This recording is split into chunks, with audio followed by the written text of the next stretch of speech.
Welcome, everybody, to this brand new episode of Thrones Talk.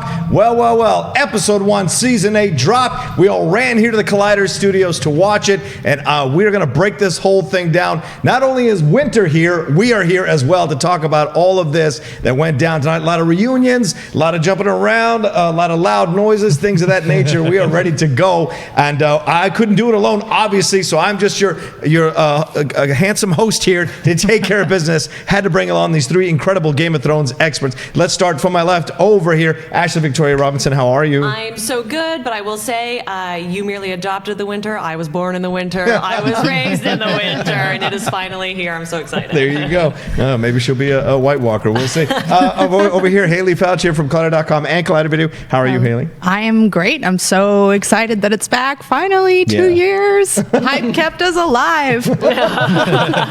And of course, our resident Game of Thrones expert here in the house there, Dennis Zhang. How are you, my friend? I'm doing good. I rewatched like almost all. I didn't get quite there, but I got all the way to season 7 before of my rewatch before this one. So I'm like Game of Thrones all in my head right now. Right on. Me too. I crammed so much over the last few weeks, and especially today, I set aside some time. I flew back from Chicago, being there for everything that happened there with Collider in Chicago. And thank God I got out before the snow hit so I could be here to talk about it. So let's get to it. Let's start out where everything seemed to begin, and that is in Winterfell. We see Jon and Dany riding in with the Dothraki, with the Unsullied, marching in from the kids' point of view. We get this feeling that there's the Winterfell citizens are subject to a lot of trepidation and worry about what's coming through their gates. Maybe never seen an army of this size compounding through, and then you get the reaction from everyone else, and it leads to a bunch of reunions, and also, as we'll talk about a little bit later, a revelation in the first episode that I kind of thought was going to be delayed a little bit more. What do you think, Ashley? What do you think about his whole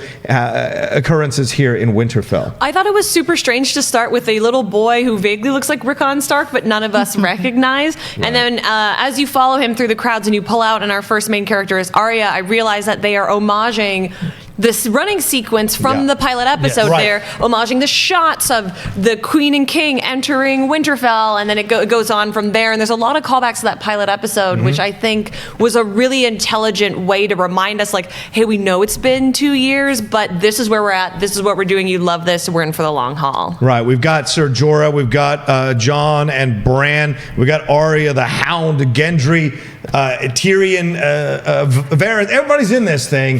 Haley, what about these reunions did you like? Everybody's in so quickly. Did you think they were going to put it all together, or did you think they would drag out a little bit longer before we had these reunions?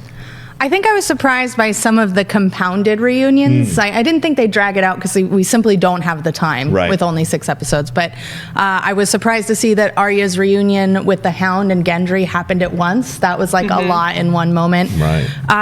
It's a lot of fun though, and I'm glad they didn't take their time, because if we're gonna get the pieces on the board again, we should do it quickly. I understand that they need to catch audiences up to what happened last season, especially after 2 years off the air. But I wouldn't want to see that dally when there's so much to do. Yeah. Well, Bran was almost prescient when Bran was saying, hey, we don't have time for all this kind of stuff. The wall's down. People are marching through the north. Let's get to it. He took some time telling them that, though. He let a lot of hugs happen before the wall fell. He was like, we need to lift. We need to Control-C, Control-V this dialogue from the pilot, and now we can move on. Well, he was appearing all over the place. Kind of freaked me out a little bit. I thought it was I don't know if he's an apparition or what the deal is with the three-eyed raven that he can dance all around. But Dennis, with all the things that happened at Winterfell here, what struck you the most as you saw this go along, as you saw the interactions here? Yeah, actually I noticed the homage to the first episode, and obviously that kid is taking the place of what Bran was doing, climbing up the tower to see all the kings. I think they may have played some of the similar music as well when they came in, but it was all about, it was weird seeing all the people, all the Unsullied army, the Dothraki being here in the winter and the cold. They had to wear different outfits, and it's it was weird because we're used to seeing them in the sun and the desert. Right. And then, obviously, and we'll talk about later it's not a reveal to us, but a reveal to Jon. I didn't know they were going to do that so early. I thought it was going to take place later in the season. The intro. We didn't talk about the intro. The whole yeah. intro completely redone. I mean, not completely, but usually with each season they do different locations. They'll fix up, and then if something happens to that location, they'll alter it slightly. But this was like a brand new one. We were basically taking what we're assuming is going to be the White Walker's path, the Night King's path. From above the wall, we go through the break, we do Winterfell, we do a couple stops along the way, and then we end at King's Landing in the throne room. And seeing all that come together in that weird sort of pseudo Lego style that they do was really cool. Did the symbols change as well? I felt like the symbols changed as well of what they were showing through the bands there, as you have before the episodes start. Let's get to the big reveal that happened. Well, no, actually, no. Let's wait on that one. I want to talk about this dynamic between Dany and Sansa. These are two very powerful women finding themselves in positions of power and side-eyeing each other all through this. Haley, as a woman of power, did you find a connection with these two going through? And what do you suspect will happen here? Because there is a lot of distrust, it seems like, from both sides. Understandably. Yeah. I think it's something that a lot of people online noticed in the trailer and maybe were a little disappointed to see after how Aria and Sansa's reunion was handled last season. All right. But this makes a lot of sense. Like, Aria and Sansa didn't make so much, sounded like my grandma Sansa. Didn't make as much sense to me because they're sisters and, we waited so long for this reunion, but of course Sansa and Dany are going to mistrust each other a bit. I think that's totally natural. But again, with the amount of time we have and personally how I'd like to see the story go, I hope we don't spend too much time on that. And I hope that the fact that we saw multiple discussions about it in this episode is kind of pushing that forward a little bit. I think that, Dany tried to play it really nice. The North is as beautiful as I was told, as are you. Very political. But, Sansa's been through a lot and she's not easily won by people in power anymore.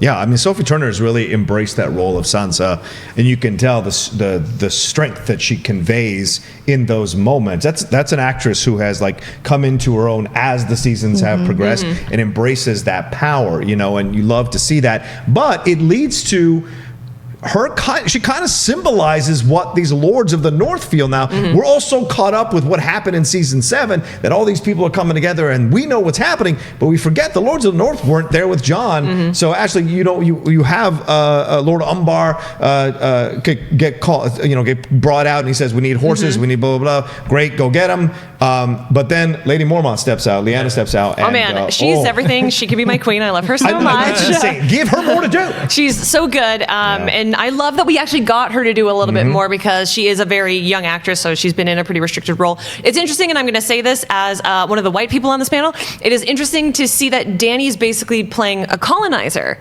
to these people, which is the same role that she's played overseas when she was with the Dothraki, when she went to Yunkai and Marine. But in all of those places, she had the upper hand with this sort of mystique. People didn't quite know who she was or what it meant to be a Targaryen. These people living in the North, they remember her father. They remember that war. They remember how bad things got under the Targaryens. And Dany has a bad habit of having a lot of hubris, and she kind of leans into that in this episode. She doesn't understand why they won't humble themselves before her because she is a Targaryen. Right. And kind of like her bitterness with on the Sansa side of it, I don't love to see two women having to be enemies, so I'm hoping that the North either rallies behind her or, judging by the trailer for what's coming next episode, they're maybe not going to have a choice to rally behind her because it's an inevitability, I think, just for how quickly the story has to move forward. Well, I think it's important to bring this up because the Lords of the North, what she said, what Mormont says is right on. She says, look, you left as our king. We named you king, and here you are running off and then giving up your kingdom without discussing with us, making us bend the knee to Dany without talking to us. Well, Sansa even says it a little more, she's a little more abrupt about it later. Yes, she is. Did you do it because you loved her? Right. Did you do it because you loved her because you thought it was the best thing? Dennis, did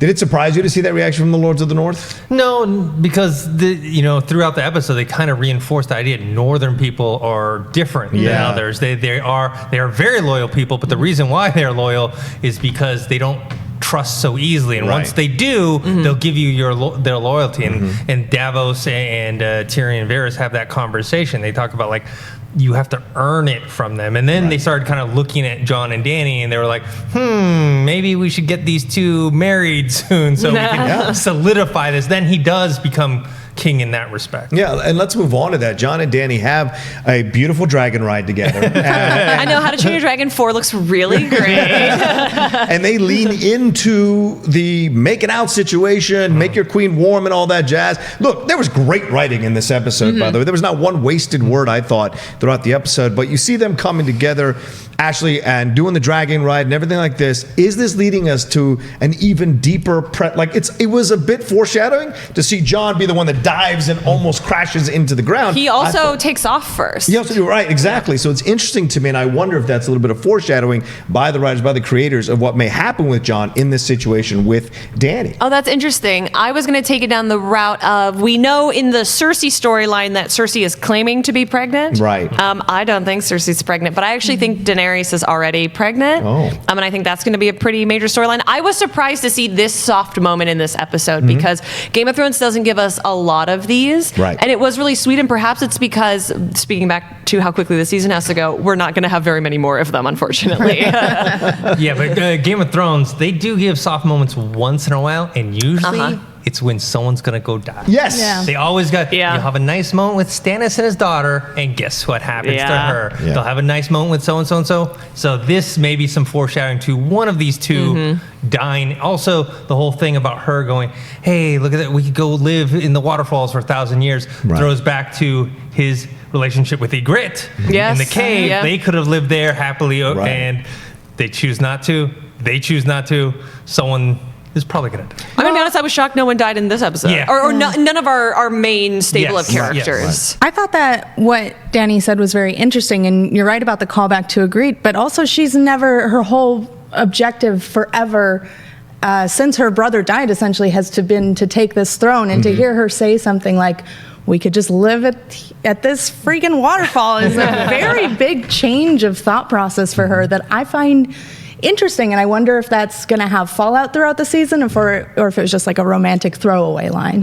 Well, Haley, love softens you. And sometimes, even though when you're going after something all of a sudden it doesn't seem so important when you get a little bit of love. But even when she was with Khal Drogo, it was like to get that crown. Yeah, it was. Well, also Khal took her in a very forceful way, and maybe Jon's being a little more smoother, and that helps in the process. But you look at this, their conversation, we will get to it in just a second. I want to talk about the Sansa Tyrion conversation. I really think that foreshadowed a lot. Because are they technically still married? Yeah, that's what I was wondering too. Because she was married to Ramsay, but obviously that's not. So do you default back to your other marriage? But it was never consummated. Right. Huh? It was never consummated.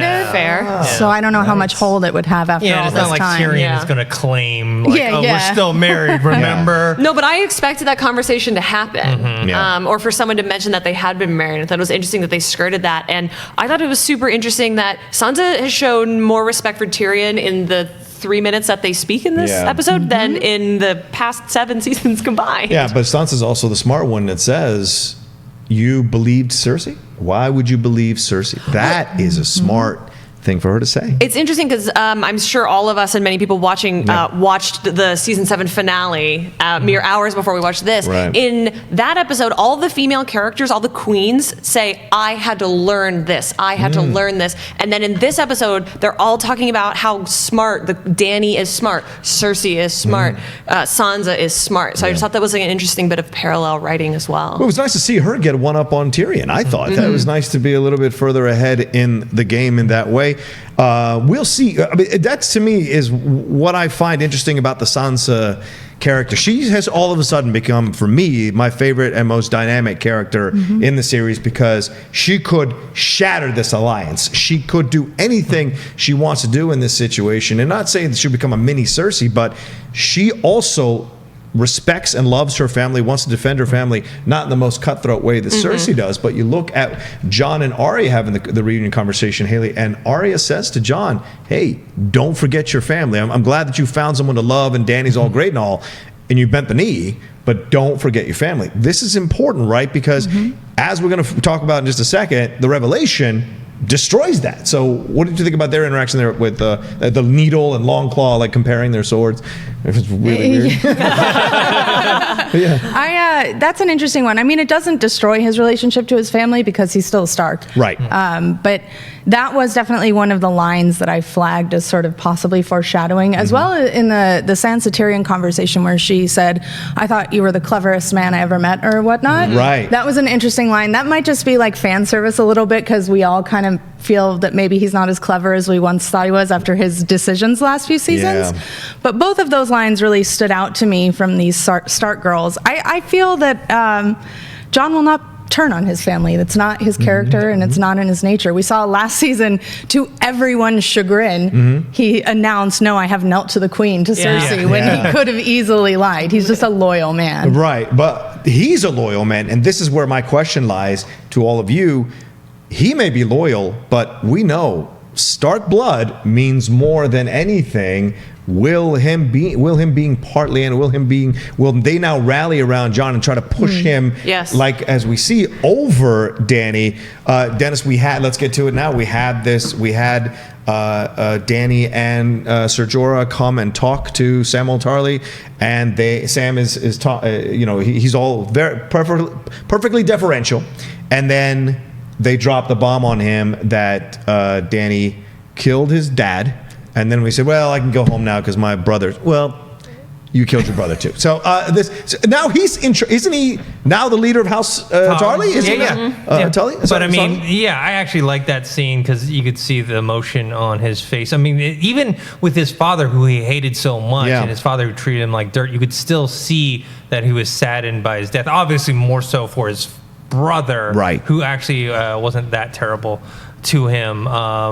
But yeah, and then him going to Jon and doing that reveal, I think that's going to be the conflict for the next few episodes. Yeah. Is this, should Jon now rise above Daenerys? Because technically he would be the next in line. Because patriarchy. Yes, because patriarchy. Right. But it doesn't.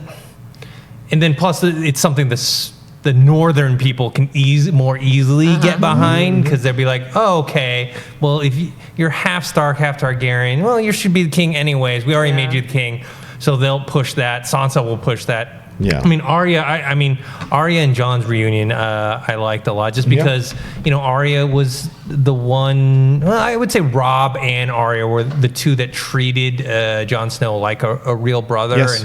And, he gave her needle before he left, and they haven't seen each other since, was it the first episode? I think so. Yeah. Like, this is the first time they've seen each other. All of our assumptions as well are predicated on the fact that Jon and Sam tell anyone else. Jon might keep this to himself. Right. I don't think Sam will. I don't think we have the real estate for it, but they could not tell anyone for a couple episodes. Yeah, I don't think Sam. I think Sam will tell. I just hope Bran goes up and just screams it from the roof. Yeah, I don't think Bran's letting it slide. He seems really focused at that. Bran is like, he's not just wandering about on the sled anymore. Well, I wonder if they set that up story-wise on purpose to have this moment between Dany and Sam and Jorah, because it seems kind of, why would Dany go to, it seems odd to just, this is in her schedule of things to do, to go and talk to Sam, but it does happen, but it motivates Sam to go and find Bran, who's there, and Bran, who seems, like I said, I don't know if he's popping up an apparition or he can move around as a three-headed raven. He's got the little Professor X floating wheelchair. He's watching everybody through the whole episode in perfectly placed positions.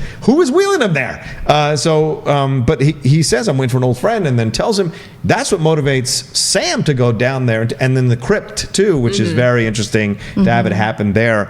Ashley, did you like this interaction between them, and where do you think this leads now? Because Jon was overwhelmed by this revelation. Yeah, Jon was real mad, which I was a little surprised by. I liked having it in the crypt because you could have Ned be there without having him need to be alive. Literally in between them. And I think the stone crypt carvings are generally not great. I actually thought this one looked like Sean Bean. I thought they did a decent job with the likeness. And it mirrors the last time we had a serious talk about Lyanna was in the pilot episode in the crypts with Robert and Ned. Right. And so we're hinging and we're calling back to that storyline and undercutting the narrative of Robert's rebellion. And I really think Sam is like one of the best emotional actors on the show. Yeah. And just because of their characters and the way that they play, you get more about how Jon is feeling from Sam than from Jon.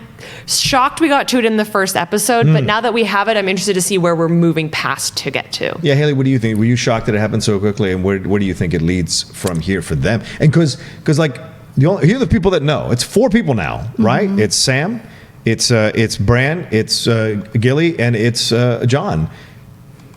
What if this becomes a conversation and Dany finds out and Dany does something to keep the revelation from? Do you see that possibly happening? I mean, again, not to bring up expediency too much, but my guess would probably be that it will further lean them in the direction of marriage more than anything, because they did have that nice, sweet moment, and she does clearly really love him. And as far as we've seen, she left Dario behind, but it's not in her nature to viscerally turn on the people that she loves and is loyal to.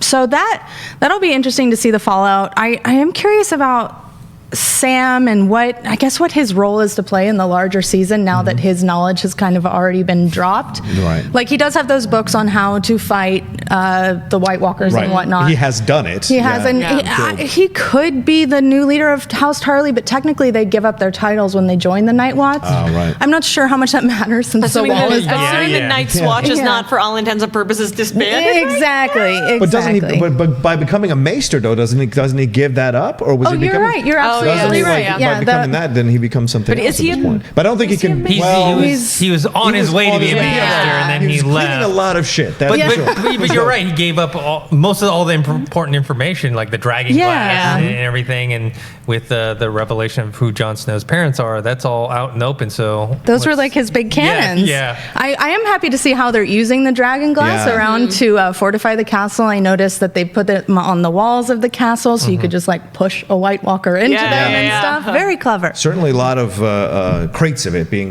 parts of it. And Gendry's overseeing like the making of it. He's got that hammer. That scene with the Hound gave him the big axe. The Hound. What did Aria give Gendry to make? What is that dragon glass? Is it a dragon glass sword? I think she, if I'm reading the thing right that she gave him, she wants him to put that blade onto a staff or some sort of weapon that's bigger than a knife. That would make sense because in the House of Black and White, they were training with quarterstaffs. And we see her in the trailer messing it up. Okay, all right. Well, before we leave Winterfell, one last thing. Jaime shows up and rides in right near the end of the episode, or literally the end of the episode, comes in. I thought it was maybe Melisandre coming back. I couldn't tell from the body figure because it was shooting from above. Braun, but I was like, is it too quick? But then I remembered last season how they just... when Gendry literally ran a marathon? Yeah, when people were jumping around left and right, and maybe they did that, but yeah. Yeah, you can certainly travel quickly in Winterfell and in Essos. So you look at this situation here. Jaime shows up, and the first person he sees is Bran. Haley, what was your reaction to that situation? Oh, I was so happy because when he was like, I'm waiting for an old friend, I was like, he doesn't have any friends. Who is he talking about? Everybody he used to know died. And then when Jaime walked in, it was a beautiful moment. And that was some of the best dialogue, I think, in the episode that paid off. It's fantastic. And I'm curious to see Bran's response because, again, he's very focused and he doesn't have a lot of emotion left. I don't think he really cares. Hence, old friend. Right. He just wants to have this guy help him. Right. No. The bigger problem is going to be Jaime's bigger enemies within the camp meeting Daenerys, Jon Snow, and Tyrion Sansa. might vouch for him, though, in a way. Sure. Who knows if that'll be enough? Well, if Tyrion wasn't there, I mean, he'd be killed probably on the spot. Right. Because, he killed Daenerys' father, even though she didn't really know her father. Right. So... And all the Starks are going to be mad at him, too, for his part in Ned's death. And Brienne is tall. She'll step in front of him. Dennis, what did you think about him showing up there? Did it shock you? Did you want an interaction there? Or do you think this will lead to something more? I mean, it's going to lead to something more. But I agree with you where I don't think Bran has any emotion. He's not going to think revenge. He's not going to even...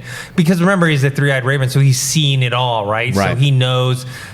Yeah, he knows that Jaime has done a lot of bad stuff, but he's probably sees what actually happened with the Mad King and why he, killed him, and also the good stuff that he has done since that time. And Jaime Lannister's character has changed, and much like a lot of the characters since the first episode. But he was like more of like, okay, he's the villain of one of the big villains of this show. But we've seen him progress since then. So I think. I think Bran, through his three-eyed ravenness, has seen this as well. What's interesting about that too is with his like three-eyed raven perspective, he probably understands that if that never happened, he doesn't become the three-eyed raven. Yeah. Right. Not that he did a good thing by pushing the kid out of the window. Well, and that was The things we do for love. Ashley, this was yet another one of these callbacks to the pilot, Yep. right? What happened here? Even the Jon reunion with Bran is a callback, because remember when Jon left, Jon kissed Bran on the head. When Jon reunites with Bran Callan again, was real he salty kisses him about on the head. that, too. Yeah. That I actually I teared up at that. I thought that was a very sweet moment Yeah. when Jon saw Bran again for the first time. And does the kiss on the head Yeah. exactly the way he did when he So left him. sweet. Yeah. Bran's gonna die. Well, do you think we saw the preview for what happened with Jaime, but Jaime knows that Cersei's not going to do this, so it's a confirmation now. So Bran Bran has been expedient through this whole episode. Having Jaime shown up, like you said, Haley was waiting for an old friend to show up. Old friend shows up now. That's because I want to confirm this thing. Let's move. So it's really interesting because it almost seems as if Bran is the one kind of trying to make this all happen as quickly as Bran possible. is George R.R. Martin. It is Completely moving the sitting chess there. pieces around. Well, let's move on to King's Landing. This is a lot happened here as well. Even though we had less time at King's Landing, a lot happened. Euron Greyjoy showed up, and talked about what he'd done for the Queen. Cersei is there, the Mountain is there, and then he smooth talks his way into the Queen's bed. Would you call it smooth talking? Look, it worked for him, so I would call it smooth talking, especially because I don't think Cersei is subject to smooth talking. You have to find how to smooth talk her, and he did it the right way, it seems like, because she has that pause. What did you think of that entire scene, Ashley? It's interesting because Euron is like the character that you love to hate, right? He's the a rock star is villain. Like so great, Yeah. and he's so fun to watch, but he's such a sleazebag. I thought it was really interesting that Cersei decided to give him what he wanted, that she understood that that was the best way to manipulate him, because Cersei is a very smart character, but she's usually not quite that aware to reward people. Plus, we also needed it to happen narratively for what was going to happen with Yara and Theon, so I can't be too mad about that. But I liked at the end when he was like, I'm going to put a prince in your belly, and like she just gave him the most evil look. So I don't know. Euron's made it longer than I thought, but I also don't know if he's too long for this world. Yeah, well, Euron has Yara there, tied up still. There was a weird interaction there saying that he's going to sleep with the Queen. Of course, he ends up sleeping with the Queen. Maybe he's the four-eyed raven. Hello. The three-eyed squid. Hello. Oh, boy. Were you surprised by Cersei letting him into her bed so quickly? And what do you think her angle is here? I mean, because she doesn't need to do it to keep him tied to her, so... Well, I'm not sure because as he says, like, he will leave. Yeah. So maybe she recognizes that she's pushing it with this guy.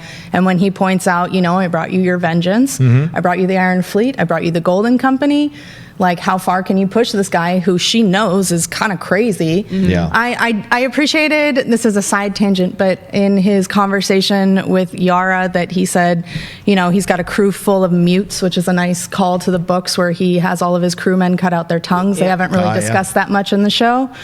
And I don't know. He's such a weird character because I love him so much in the books, but he hasn't had much to do at all in the show.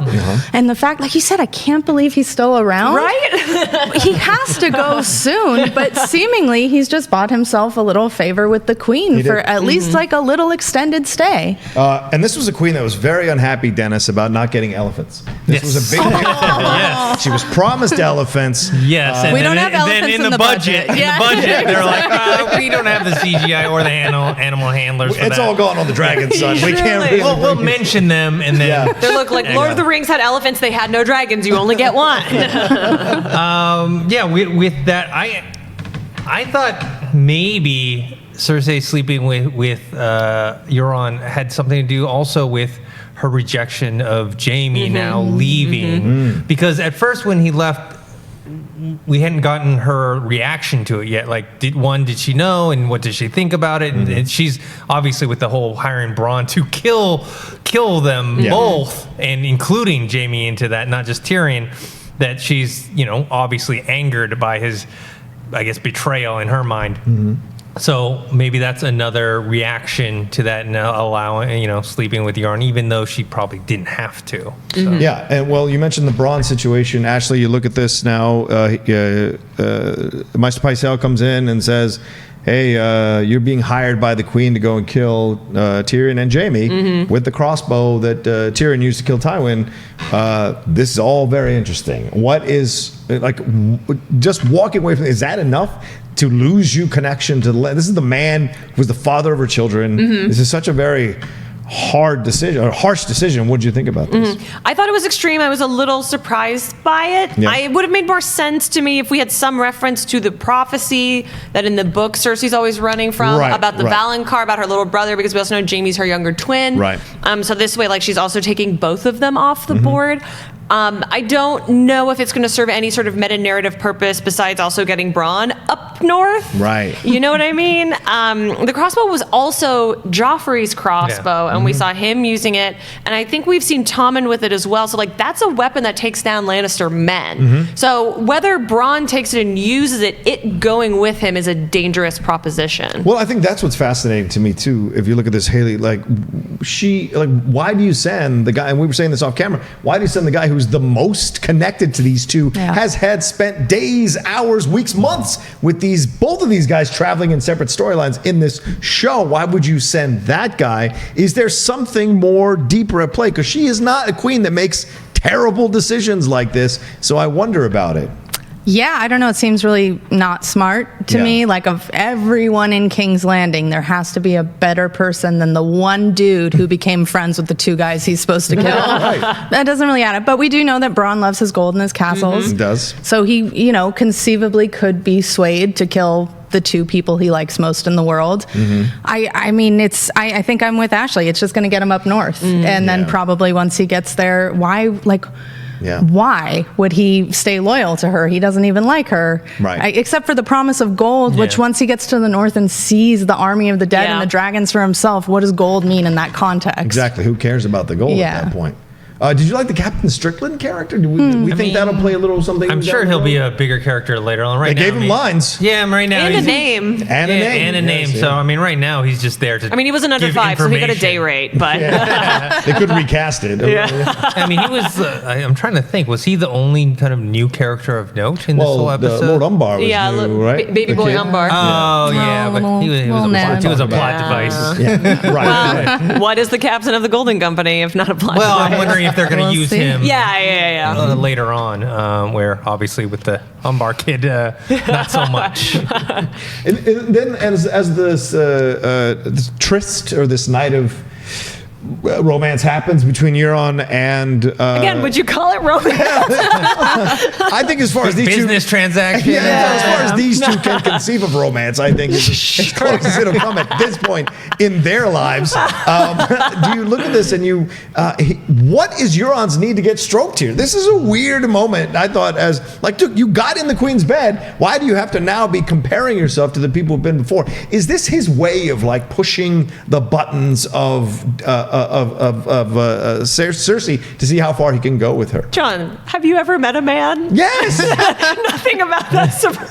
Well, he's so not. I don't know what. But he's so arrogant. That's what I mean. So why does he need to be stroked to be so arrogant? But the whole thing. He should know he's already. But the whole thing with arrogance comes from insecurity. Right. And so remember before he wanted to take all the ships to Daenerys, and he's like, oh, I'm going to sleep with her, and I'm going to be king, and then so now it's like, okay, I picked another queen instead, and so he wants to be king. Yeah, he's a self-styled king with no real claim to anything but 7 tiny islands that are something like less than 7 square miles. And I think he just wants to be told he's the big man on campus. And he thinks because Cersei needs him that she'll do that for him. Yeah.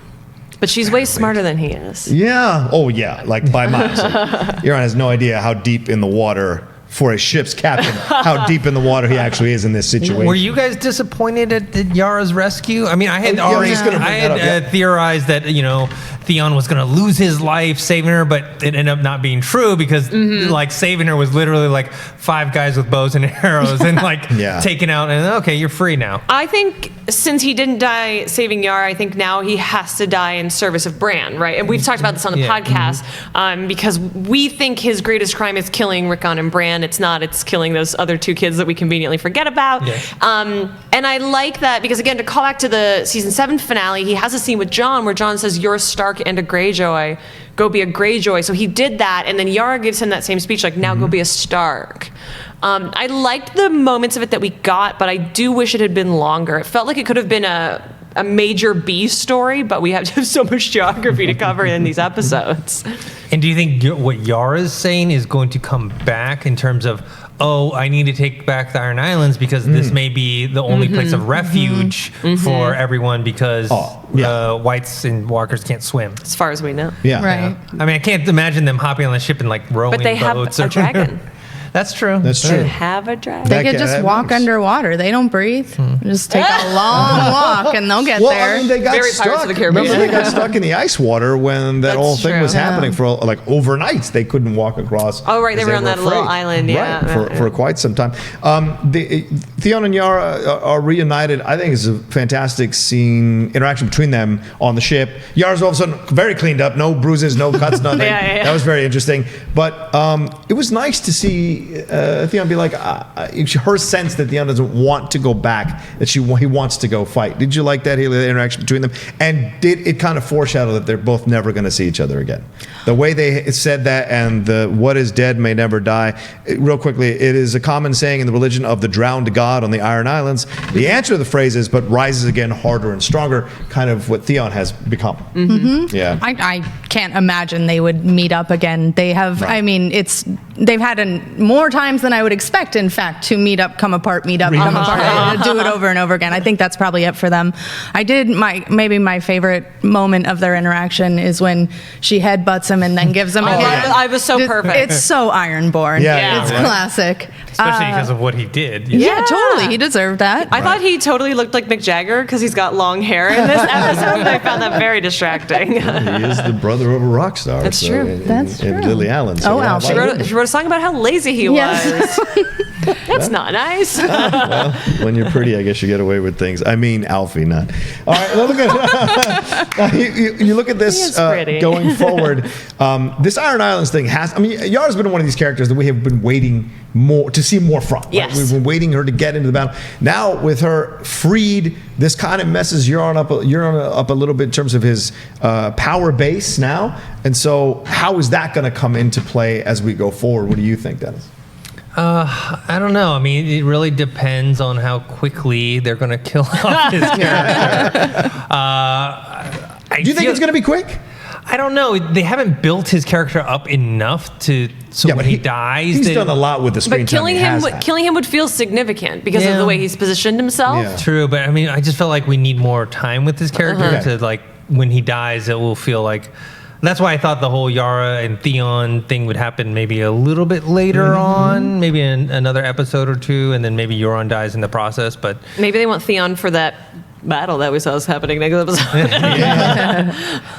Well, also, I mean, just him still being alive and now Yara going back home, I guess, does position him to be a bit more interesting. Yeah. Because they are making it seem like the Iron Islands will be important in some context, which maybe I think a lot of people kind of wrote that off already. And she could take a significant portion of his fleet, so maybe we'll have a naval battle between the two Greyjoy forces. I don't know. Yeah, and that's what I'm looking forward to, is something on the sea. I love a good naval battle, and to see this going this way. And I imagine Yara must. I feel like Yara has to, but that's me with my narrative brain versus the Game of Thrones swerve brain that you have to have when you're watching this show. But I feel like I have to. I want to see Yara kill Euron and maybe castrate him first to cut off the one thing he thinks he has swaggers around with. That would be an interesting way to go down for him. But before we get to this message that the Night King left, Cersei has become even more fascinating to me every episode now as we come closer to the end of this show. Starting out in this season with this first episode, Ashley, is she the one that they should be fearing more than the Night King? Tough, because they represent two very different types of threats, right? The Night King is sort of more of the global, we're not paying attention to it because we think the next generation, it's someone else's problem, and she is a very real problem. She is, for all intents and purposes, the Mad Queen. Yeah. She is the answer to the problem that the previous Targaryens sort of laid down. And it will be interesting if we see the people who are positioned in Winterfell kind of in a vice grip between the North and the South. I think that could be really interesting. That's what I think is being set up here. That's why I asked the question. What do you think, Haley? Well, I thought it was very interesting that her response to the Night King crossing the wall was good. Yeah. Like, why is that good for anyone? I mean, I know she said last season, like, if they'll take out the North and dwindle them down, but she also said if the North can't defeat them, then no one can. Right. So why is that a good thing?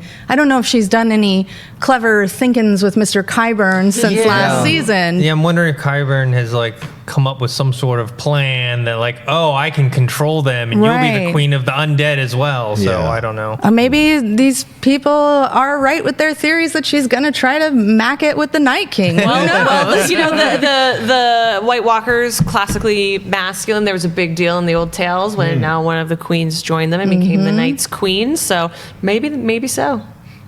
Yeah, wasn't that... didn't Kat have something to do with it? Didn't Kat get brought back in the books to become... Was she a Night Queen in the books? Or what was, no, she's kind of more like Cold Hands, like Benjen Stark. Oh, okay, so she comes back like that. Not but mean. Quite alive, yeah. She's like so mean. She really is. She's the opposite of you. Kat's a really problematic character. Right. She's a tough character to like.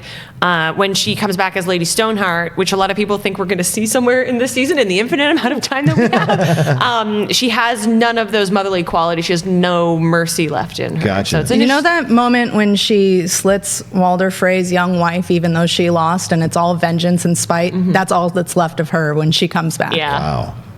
Well, her husband lied to her about the child, about Jon Snow, right? That's something. Who knows how that would have come out of it? Okay, so let's get to this message. Lord Umbar, the poor kid. He is, we see Tormund and we see, is it Benric Dondarrion? Is that Benric who comes? Beric. Sorry, Beric. They come through, and it's scary stuff going through the night and then into hallways that are dark. Even if you've got a flaming sword, it's still scary. They come around the corner and they almost run into the dudes from the Night's Watch. They now proceed forward. They said, "Did you find anybody?" And then they walk over, and then you see poor little Lord Umbar stabbed to the wall with these messages of hands cut off in this image. Haley, you were talking about this off camera. What do you think of this image? What does it make you think of? What do you think it's referencing? I would love to know. I think it's one of the biggest ongoing mysteries of the series because you had pointed out, Dennis, that we saw it in the first episode. Yeah. They arranged these body parts around their victims. We saw the same sort of pattern around the Night King's first creation, which he also got stabbed in the chest like that young poor Ned Umber was. Don't name your kids Ned if you're in Westeros, guys. So it's a great mystery, and it's something that, if you obsess on the message boards and stuff, people have tried to rack their brains for what it means, and nobody really has a good answer. Some people are like, it's the golden ratio, which I think is, what? No, that doesn't make any sense. But it clearly signifies something. We saw it in the caves as well. We've seen it everywhere. And I don't know, John, what do you think it means? What does it mean? Is this symbol, do they talk about this symbol in the book, or is this a TV creation? I think it's a TV creation. If they talk about it in the books, it is not as heavily referenced or as obviously referenced as it is here. It's definitely not something I remember being fascinated by. Here it's pretty front and center. I mean, it doesn't appear a ton, but when it does, it's always a very significant. And we always know that it's associated with the Night's King. Yes. I thought it kind of looked like the Targaryen dragon, the way the heads and the tails are sort of splayed out. I don't know how many strands are coming off it. It'd be interesting if there were 7 for the 7 kingdoms. Right. I don't know. Well, also the faith of the 7. Yeah. It kind of sort of looks like if you take an overhead look to the throne room, the floor, if you swirled those lines. Yeah, totally. Is it like the Night King's like he's a serial killer and he's just leaving his mark there? He's like, here it is, like the Joker leaving a little Joker playing card. Maybe. Here. I mean, the spirals were in the caves down there. right? The spirals. It could be First Men. It could be Children of the Forest derivative. Like, I don't know. Okay, all right. Well, it seems. It seems to have something to do with the Children of the Forest because it was around the tree where the Night King was made. Exactly. But what that means? Well, a lot of people are speculating online that it's connected to the Targaryens in some way. You know, and where isn't everything? Well, right. And you're saying in the books. Well, I guess maybe we shouldn't spoil it. But in the books, a certain group of people might actually be more tied to the Targaryens than we think at this point. And we'll see if that plays out in the episode. Who knows? But that message, to me, a lot of people, I see online a lot of people complaining about that not much happened. It wasn't that much of a episode. But I think you got to lay the groundwork for what you're going to go to, especially if you only have 6 episodes. But that symbol, to me, that moment, that whole scene, the screaming, all of it, took this show to a next level. It almost made it a horror. That's a horror moment. And I immediately thought of Haley because I was like, oh my God, what? It's, witching hour, everything. She loves horror so much. This felt like a horror scene, didn't it? To you, the screaming, the moving around. We've seen that in horror movies. Absolutely. So, I was really excited because actually, sneak peek for the witching hour this week, we're going to be talking about like why we don't talk enough about the horror elements in Game of Thrones, of which there are many. And so I was very excited to see this scene and be like, my point exactly. It's great. If I could build on John's point, when we were watching the episode live and it ended, I did make that joke too, that nothing happened, which is traditionally what happens in the first episode of Game of Thrones seasons. We have to catch up on a lot of stuff. This episode in particular, though, it has been 2 years. Yeah. Like there has been so much time, and the writing you have to do on the type of episode that launches a season is different than the writing that happens on episode 3, on episode 5. And then to have that much time, it's not like we saw the finale 8 months ago. We had a lot of catching up to do. And I think even amidst checking in with everyone that we saw, everyone had something really cool to do this episode, even if it wasn't as bombastic as we know it's going to get in the future. Right. Well, and this is interesting too about this episode. When you look at it, as I was saying with the horror aspect of it all, Ashley, we've seen a lot of human horror through the first 7 seasons. This now becomes what people have been saying, that the last season was about all that happened between them and the terrible things humans do to each other, horrific things. This is going to be almost otherworldly.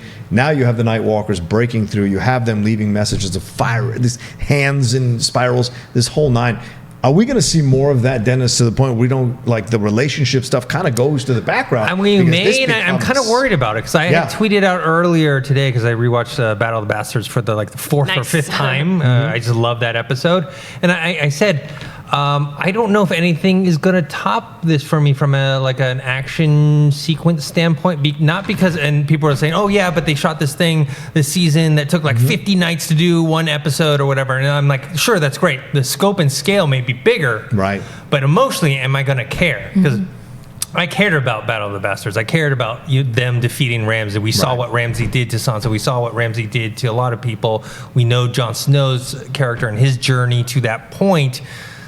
Like, am I going to care that much if it's just against a bunch of zombies and supernatural stuff, which is cool, and I like that stuff, but I just don't know if I'm going to be emotionally invested. Well, and I think that's why they're setting up Cersei the way they are, because of that, Dennis. This fear of, well, the White Walkers don't have emotions. So we're not just fighting faceless monsters, exactly, or emotionless monsters, right? You have some. Well, I mean, Cersei can be emotionless, but like she is like the real human thing you can connect to. A lot of people thought she was going to die at the end of last season. So did I. Yeah, see, and I'm happy that she didn't, because you need her. You need the combustible element of Cersei in this season. Was that intentional? Combustible? with wildfire? There we go. What you need, she is literally combustible in many ways, but you need that to kind of keep you on your toes as you go through this, because this will be an inevitable battle with a very difficult enemy. But someone like Cersei works on other levels that can affect and change allegiances at a moment's notice. So that's why I keep coming back to her, I guess, over and over again in this review of this episode, because I feel like she had little screen time, but the screen time she did have lets you know that we didn't even see the Night King, right? She was the one that, and we thought we'd probably get more of the Night King in this first episode. It was Cersei we got that looks to be lighting up to be the real villain in the season. Are you surprised by this, or what do you think, Haley? No, I mean, I guess I was one of the people who also thought she was going to die last season, but so my surprise of that has passed on at this point. Right. I think that she will continue to be this force sort of to keeping the politics angle alive, but I also think that there's going to be a lot of work done to keep that angle alive within the Stark Targaryen forces. Like, as we see in this episode, everything is not copacetic. There's a lot of rivals. There's a lot of tangled threads of who feels what about whom. Sansa has it. Tyrion has it. Jaime certainly coming will bring up all those feelings again. So I think that part of the show will very much stay alive in between all the dragons and whites and all of that. I suspect we won't get as many like slow dialogue scenes as we used to, which is a shame. Those were my favorite scenes. Okay. But I don't think we'll be lacking for any political maneuvering or betrayals or the things that we love about this story. Yeah. Ashley? It's tough to say, right? Which is a cop-out answer. I think we're being presented with Cersei because I think she's going to be the first half season big bad, and then I think we're going to Cersei and then, okay. And then I think either her and Jaime will bite it at the same time because I think the poetry of them entering and exiting the world together is nice. Oh, interesting. And I like that. so either she'll die or she will in some way have to finally turn around to their cause because she's not stupid enough to not understand what's happening. She was presented with the zombie. She understands evidence, but she's very much, if it's this far away and I don't have to worry about it, then it's someone else's problem. So if it evolves beyond that, it would be so cool to finally have Cersei forced to work with all the characters that we actually sort of like, who've all managed to somehow ally themselves together, and she's our one holdout. Interesting. Oh, I like that. Thank you. Any last things we should talk about, Dennis? Did we miss anything? Anything you want to bring up? No, I mean, I just think in general, let's see how far this kind of revelation of Jon Snow knowing his parentage is going to play out with Daenerys, because I guess the one thing that Samuel made a point of was, okay, you're willing to give up the crown for her, would she be willing to do the same? And I don't know if this is something that's going to stick for another episode or two, or if the she would what not. yeah, judging by what's happened so far, probably not. But the waterfalls. And so wear a crown under a waterfall. Or is it one of those things where they're hinting at next episode being one of those big battle ones that maybe that conversation gets put on pause for a second and then maybe revisited in a later episode. Actually, you bring something up, and I want to address it. I know we're running out of time here. You talk about the patriarchy, but look at this season. Look at this episode. I brought it up half as a joke. I know. But it's a good discussion to have, though. And this is something that I've brought up on the podcast a number of times. We are positioning everyone in Game of Thrones to show that the women are so much better at everything than the men. Cersei, Yara, Sansa, Aria, they've all outstripped all the men who were previously in their position. I just want it to end where all the ladies rule the world and it's utopia. I know that's not going to happen. This is when I want to address this because it's human beings. And human beings, regardless of gender, turn on each other for power. And I think that's what you're seeing here. I don't think it's negative. That's why I want to avoid. I don't want to see any takes like, oh, of course they pit the women against each other. No, it's like this is power. Power does not give a crap about gender. It's about power. You talk about Dany. Dany has suffered so much to pursue this crown, to now possibly lose it right at the end. What will that do to her? What Sansa has suffered to be in this position of power from what did she call her to make her write that thing? To make her write the letter in the first season. What did she call doll or little? No, she always calls her Little Dove. Yeah, Little Dove. That's it. Like that's so diminishing, to now be in a position of power. Jon Snow, a bastard who was forgotten, hated by Catelyn Stark, now in a position of power, right? And of course Aria, where she's come to as well. Sorry, I didn't mean to throw Jon in. Let's talk about the women here. And then Cersei, where she has found herself as a forgotten thing in her own family by her dad, now in positions of power. So you see this all kind of working itself out. Jon is the X factor here all of a sudden, the male in this whole situation. Yeah. And I wonder how that in the end will play out, because will fans be satisfied if Jon is the one sitting at the throne at the end of this whole thing when you've set up these three very powerful women? Well, we've had this narrative that it's going to be Daenerys, and a lot of people really like... I don't think it's going to be Daenerys. Regardless, a lot of people really like her character, and she's the one that we're supposed to have been rooting for. And again, because there's a funny meme, it's from Jurassic Park, where there's like, Daenerys says her dad's the king, see, nobody cares. It's built, her power is built on that same sort of system. Right. And if Westeros were a meritocracy instead of a patriarchy, like Doran is a meritocracy, then it wouldn't matter about Jon. She would still be... she would still be next in line, but because Jon is male. And it'll be interesting if that gets brought up in the characters' discussions or not, or if they sort of pivot away from that because Jon trusts Daenerys, so everyone else will follow in his footsteps. Huh. What do you think? Oh, I certainly don't think everybody's just going to follow Jon, because that's just not the show. Right. No. I guess if there's one last lingering thing that's on my mind, it's where is the Night King? Because it doesn't take that long to travel by dragon. Certainly not to Winterfell. Right. And certainly not with the post-season 7 rules of travel. He's waiting for Jaime and Theon and everyone just to get up to Winterfell. But there was this theory last year that probably won't be true, because we saw a big battle coming next week in the north, but there was this pretty good theory that now that he has a dragon, he was just going to kind of bail on his northern army, go straight to King's Landing, and come back with an army of millions instead of an army of hundreds of thousands. Wow. Which is interesting because he didn't show up in this episode. Right. I'm not sure I'm convinced that's what's going to happen, but it was a really good theory. That'd be cool. Cersei just becomes the Night Queen, straight up second episode. Well, if we don't see him in the next episode, then we'll know maybe that's a... He's going to the Iron Islands. Or maybe he finds the Golden Company and turns them all into his servants as well. Dennis, do you look at this with the Night King now?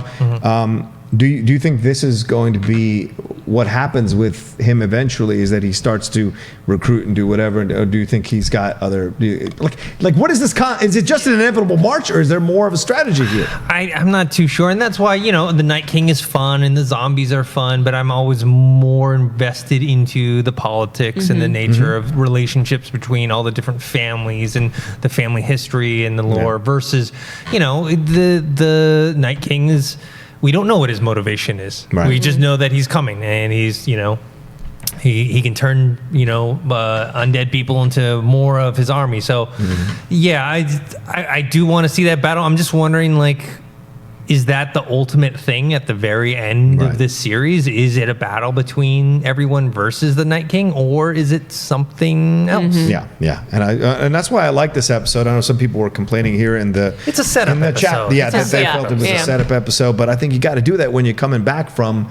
2 years, as you said, Ashley, of waiting for some. You got to lay the groundwork again. You got to lay the relationships out. They got all the reunions done in one episode. That's pretty incredible. Yeah. So now everybody knows each other, has had their interaction. They're all on the same side for now, and then we'll see what happens as this thing goes forward. In the last 2 seasons, it didn't happen because they kind of ended on these big episodes, right? Season 6 and season 7, but people forget all the previous seasons were always big episodes in 9, and then 10 was the actually penultimate. The finales were always actually setups for the next season. Right. We don't have that in this, so they had this one. It'd be the setup episode. Yeah. I'm not bothered by that. Okay. Anything else? Are we good? We cover everything? Yeah. Jon riding the dragon. Did we cover enough of that?